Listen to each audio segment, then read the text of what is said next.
जिथे जिथे मी सभेला चालले प्रचंड गर्दी होतीये।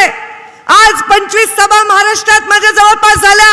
इथून पुन्हा मी सभेला चालले। गडकरी साहेब येणार होते म्हणून मी राज्यातल्या सभा कॅन्सल केल्या। उद्या परत मी एकनाथ शिंदे साहेबांच्या उमेदवारांच्या प्रचारासाठी विदर्भामध्ये चाललेली आहे। परवा मी नाशिकमध्ये चाललेली आहे। दिवसभर बाहेरच्या सभा घेऊन मावळत्या सूर्याला मी या बीड जिल्ह्यात पाऊल ठेवते आणि विचार करते, हे मावळता सूर्या आशीर्वाद दे की या बीड जिल्ह्याच्या विकासाचा सूर्य कधीच मावळू नये, सदैव उगवता राहावा। त्याच्यासाठी तुम्हाला विचार करून नेतृत्व द्यावं लागेल। त्याच्यासाठी तुम्हाला भक्कमपणे जात पात धर्म आपले स्वतःचे जे काही द्वेष आहे ते सगळं बाजूला ठेवावं लागेल।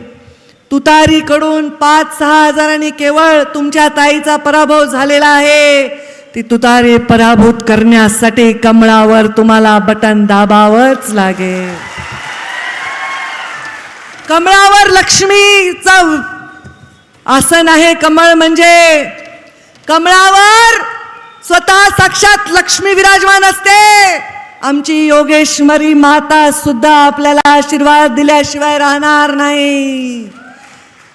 या कमळावर असलेली विराजमान लक्ष्मी आपल्याला आशीर्वाद दिल्याशिवाय राहणार नाही।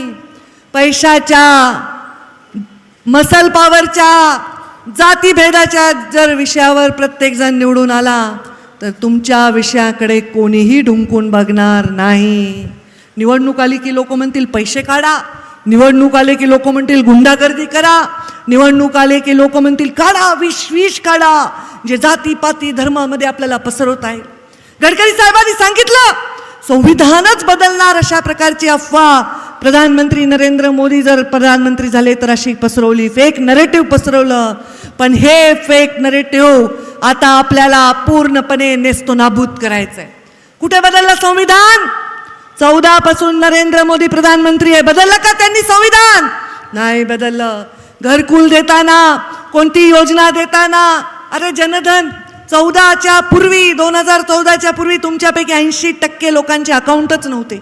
या माय माऊलीचे अकाउंटच नव्हते। डायरेक्ट बँक मध्ये ट्रान्सफर करण्यासाठी जनधन योजना राबवली। 14च्या आधी शौचालय नव्हते या देशामध्ये। 80% लोकांकडे स्वच्छता अभियान राबवलं। चुलीपडे बसून माऊली खोकत होती, तिच्याकडे कोणी बघत नव्हतं। उज्ज्वला अभियान राबवलं। आता तर 3 सिलेंडर सुद्धा मोफत देण्याची योजना केलेली आहे। आणि आता तर तुमच्या सगळ्यात लाडकी बहीण खुश आहेत का नाही? किती आले अकाउंट मध्ये सांगा बरं?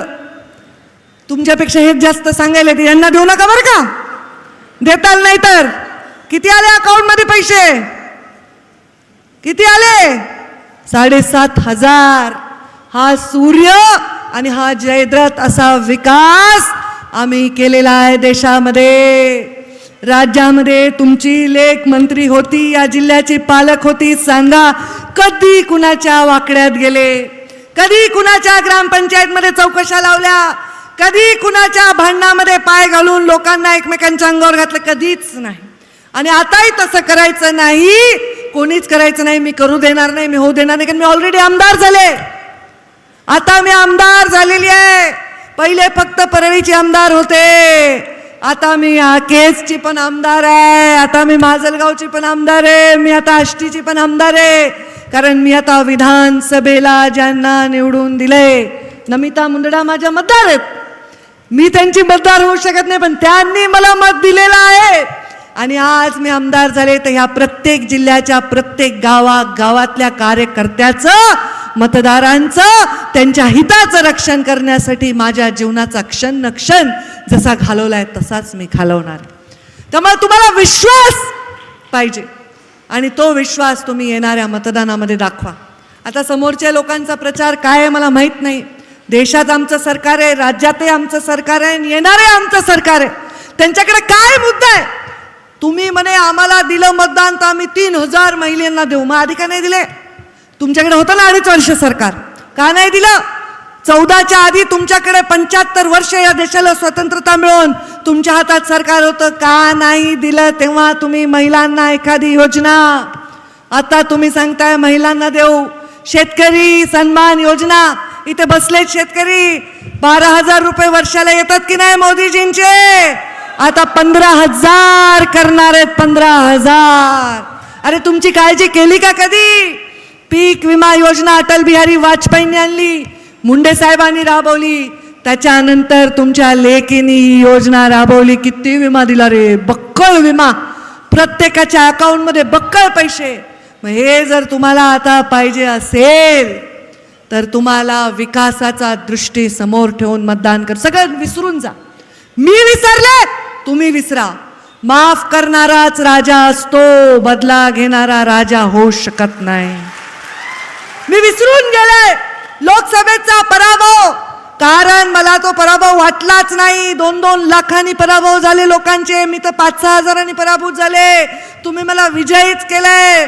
तुमच्या मनामध्ये इच्छा नव्हती की ताईने दिल्लीला जावं, महाराष्ट्रातच राहावं, म्हणून आमदार म्हणून परत तुमच्याकडे आले. मग आता ते विसरून जा. काय झालं ते मागं टाका.